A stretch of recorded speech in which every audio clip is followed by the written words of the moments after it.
मैं हमेशा mutual fund investor के सामने एक स्टेटमेंट रखता हूँ कि जब भी कोई म्यूचुअल फंड का आप सिलेक्शन करें तो लंबे समय का रिटर्न का आंकड़ा जरूर चेक करें। लेकिन इस स्टेटमेंट से क्वेरी जनरेट होता है, बहुत सारे इन्वेस्टर क्वेरी भी जनरेट करते हैं कि क्या किसी म्यूचुअल फंड के सिलेक्शन के लिए 10 साल का रिटर्न देख के सिर्फ पैसा लगाना एक सही डिसीजन होगा? क्या सिर्फ 10 साल का रिटर्न देख करके म्यूचुअल फंड में यहाँ पे इन्वेस्ट करना चाहिए? ये क्वेरी सबसे पहले इन्वेस्टर के माइंड में आता है। तो आज के वीडियो का विश्लेषण इसके इर्द गिर्द ही होगा। चलिए सबसे पहले मैं आपके सामने पिछले 10 साल का कुछ म्यूचुअल फंड का आंकड़ा रखता हूं जहां पे रिटर्न काफ़ी अच्छा देखने को मिला है, जहां पे पैसा काफ़ी ज़्यादा बनता हुआ देखने को मिला। लेकिन उसके पहले mutual fund related complete solution चाहिए तो आप हमारे साथ जुड़ सकते हो। जी हाँ, डिस्क्रिप्शन बॉक्स में आए, डिटेल चेक करें और व्हाट्सअप नंबर के थ्रू हमारे साथ कनेक्ट हो सकते हैं। कुछ ऐसे म्यूचुअल फंड है जिसमें हमें SIP रिटर्न 20% के ऊपर देखने को मिला है पिछले 10 साल में, और 10,000 के SIP के साथ क्या वैल्यू है वो भी आप यहाँ पे आंकड़ों में देख सकते हो। Quant small cap mutual fund में यहाँ पे XIRR देखें तो करीबन 25 से 26% का रिटर्न देखने को मिल रहा है। निप्पॉन इंडिया स्मॉल कैप में यही XIRR 23 से 24 देखने को मिल रहा है। मोतीलाल ओसवाल मिड कैप में 22 से 23% का आंकड़ा है। क्वांट TLSS में यहाँ पे 21 से 22% है। एडेलवेस मिड कैप में भी 21 से 22। निप्पॉन इंडिया ग्रोथ फंड की बात करूँ तो 21 से 22 है। Invesco India mid cap, axis small cap, quant flexi cap fund, quant mid cap fund, HDFC mid cap, HSBC small cap fund, ऐसे फंड्स जहाँ पे 20 से 21% का XIR रिटर्न पिछले 10 साल में देखने को मिला है। Kotak emerging equity fund, SBI contra, Kotak small cap and Parag Parikh flexi cap mutual fund, ये कुछ ऐसे म्यूचुअल फंड है जहाँ पे आप अगर देखोगे तो 10 साल में 20% के ऊपर का XIRR देखने को मिला है। और उसके साथ ही साथ आप देख सकते हो 10,000 SIP के साथ क्या वैल्यू देखने को मिल रहा है। लेकिन अगर अभी जो स्थिति है वैसे में अगर आप देखोगे तो क्या ये जो 10 साल में पैसा बना है ऐसे फंड्स में पिछले 2 साल, 3 साल, 5 साल में पैसा बनता हुआ देखने को मिल रहा है? देखो, अगर काफ़ी शॉर्ट ड्यूरेशन की बात करूँ, 1 से 2 साल का आंकड़ा देखूँ तो यहाँ पे quant small cap mutual fund का आंकड़ा काफ़ी कमज़ोर देखने को मिल रहा है। उसके साथ ही साथ अगर आप देखोगे तो क्वांट के कुछ और फंड है, जैसे कि मिड कैप की बात करूँ, जैसे कि फ्लेक्सी कैप फंड की बात करूँ, यहाँ भी आंकड़े कमज़ोर देखने को मिल रहे हैं। और भी कुछ एक ऐसे फंड्स हैं जो 10 साल में आंकड़े तो यहाँ पे मजबूत दिख रहे हैं, लेकिन पिछले कुछ साल में अगर देखोगे तो रिटर्न काफ़ी कमज़ोर देखने को मिल रहा है। अब क्या ये जो रिटर्न है इसके बेसिस पे आपको इन्वेस्टमेंट करना चाहिए? तो मेरा कहना है कि नहीं, ऐसा गलती आपको नहीं करना चाहिए। सिर्फ 10 साल के रिटर्न को देख के आपको किसी म्यूचुअल फंड में इन्वेस्ट नहीं करना चाहिए। देखो, 10 साल में कोई म्यूचुअल फंड अच्छा रिटर्न दे रहा है, आज उस पर आपको रिसर्च करना पड़ेगा। क्यों ऐसा मैं क्यों बोल रहा हूँ? देखो, अगर आप देखोगे तो मार्केट कंडीशन अब बदल गया है। 10 साल में अगर कोई म्यूचुअल फंड 15% का CAGR मेंटेन कर रहा, उस समय हो सकता है कि मार्केट का कंडीशन कुछ और हो। यहाँ पे अभी सिचुएशन अलग है। पहले बुल मार्केट आपको देखने को मिला, हो सकता है आने वाले समय में रिसेशन देखने को मिले। तो ऐसा नहीं है कि जो हिस्टोरिकल डाटा है और उस समय जो रिटर्न बनता हुआ देखने को मिला है अब भी वैसा ही रिटर्न दिखेगा। मार्केट कंडीशन काफ़ी बदल गया है। इसके साथ ही साथ अगर आप देखोगे तो हो सकता है जिस समय उस म्यूचुअल फंड में काफ़ी अच्छा खासा पैसा बना है, जो कि 10 साल में एक अच्छा रिटर्न देखने को मिल रहा, वहाँ पे फंड मैनेजर कोई और हो। अगर आप नोटिस कर रहे हो कि अभी जो फंड मैनेजर देखने को मिल रहा है वो 2 साल या 1.5 साल पहले ज्वाइन किया, एक नया फंड मैनेजर है, तो वहाँ पे आपको ऐसे फंड को स्किप करना चाहिए। क्योंकि पिछले जो फंड मैनेजर थे उनके ड्यूरेशन में फ़ंड ने काफ़ी अच्छा खासा पैसा बना के दिया। लेकिन अगर आप नोटिस कर रहे हो कि 1.5 साल या 1 साल पहले कोई नया फंड मैनेजर वहाँ पे ज्वाइन किया है, तो ऐसे कंडीशन में हो सकता है कि वो रिटर्न वैसा फ़ंड बना के ना दे। तो अगर फंड मैनेजर भी चेंज हुआ है तो वो भी आपको डेटा में पूरा विश्लेषण करना पड़ेगा। तो कई ऐसे investor small cap mutual fund के पीछे भागते हैं, पिछले 10 साल में 23%, 25% का रिटर्न मेंटेन किया है।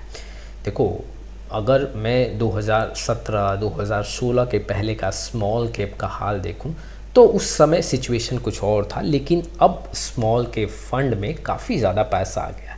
इट मीन्स कि स्मॉल कैप स्टॉक्स में ज़्यादा पैसा यहाँ पे लग चुका है। अब ऐसे में आने वाले समय में स्मॉल कैप में रिटर्न कैसा देखने को मिले, इस पे एक आपको रिसर्च करना चाहिए। ऐसा नहीं कि पिछले 10 साल में कोई स्मॉल कैप ने यहाँ पे काफ़ी अच्छा और ज़्यादा पैसा बना के दिया है तो उस पर हम फोकस करें।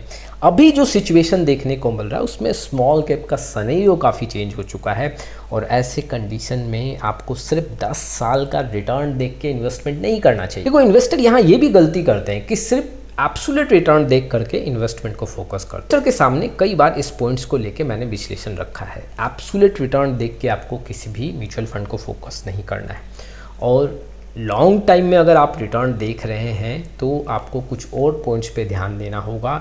उसके बारे में भी मैं आपके सामने विश्लेषण रखता हूं, लेकिन उसके पहले मैं आपके सामने कुछ एग्जाम्पल रखना चाहता हूं। एग्जाम्पल के थ्रू मैं आपके सामने कुछ यहाँ पे डेटा रखना चाहता हूं जिससे इन्वेस्टर बेहतर समझ सके।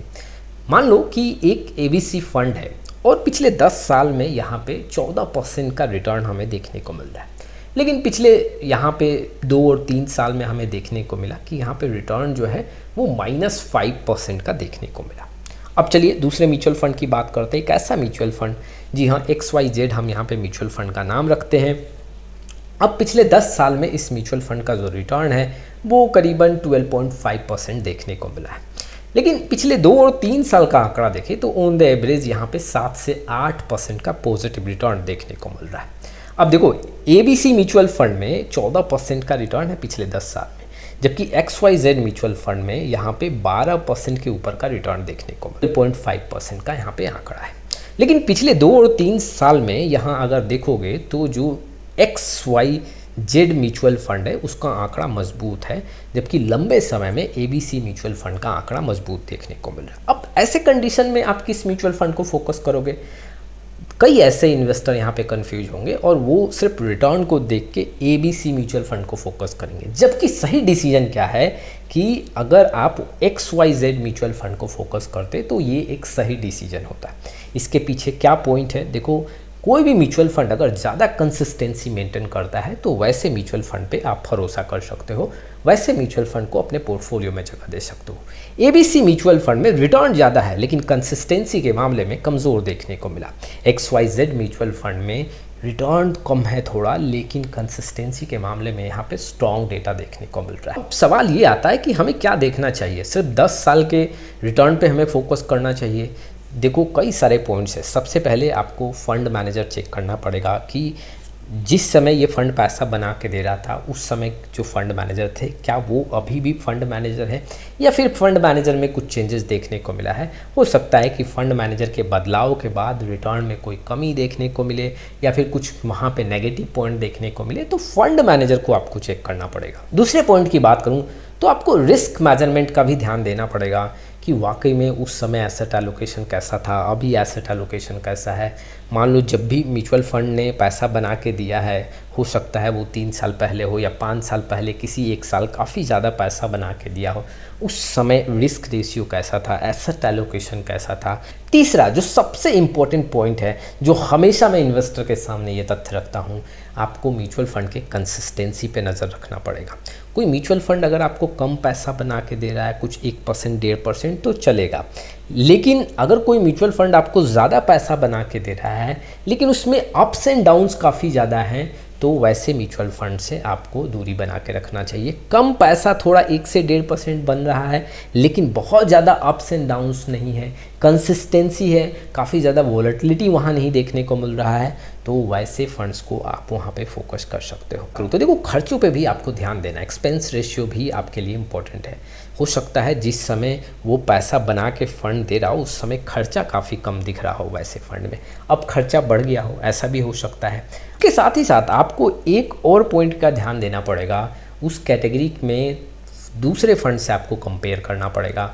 कोई फंड अगर बेहतर दिख रहा है तो उससे कंपेयर करें, वाकई में कहाँ डेटा आपको स्ट्रॉन्ग देखने को मिल रहा है, उस कैटेगरी के जो अदर फंड्स हैं उसके साथ कंपेयर करें। परफॉर्मेंस के मामले में, कंसिस्टेंसी के मामले में, डाउन साइड प्रोटेक्शन के मामले में अगर आपका विश्वास बनता है तो तब जाके फंड्स में आपको फोकस करना चाहिए। तो देखो, ये कुछ इंपॉर्टेंट पॉइंट हैं। सिर्फ 10 साल के बेसिस पे आपको म्यूचुअल फंड में पैसा नहीं लगाना चाहिए, 10 साल का रिटर्न अच्छा है तो चलो इस म्यूचुअल फंड में हम पैसा लगा देते हैं। हाँ, एक हिस्टोरिकल डाटा आपको चेक करना चाहिए, लंबे समय का डेटा चेक करना चाहिए, लेकिन उसके साथ ही साथ आपको कुछ पॉइंट का ध्यान रखना है जो कि मैंने आपके सामने ऑलरेडी रख दिया। अब आपका क्या कहना है इस वीडियो को लेके, इस पॉइंट को लेके? आप कमेंट बॉक्स में आ सकते हैं। फिर मिलेंगे एक नए वीडियो के साथ, तब तक के लिए जय हिंद, जय भारत।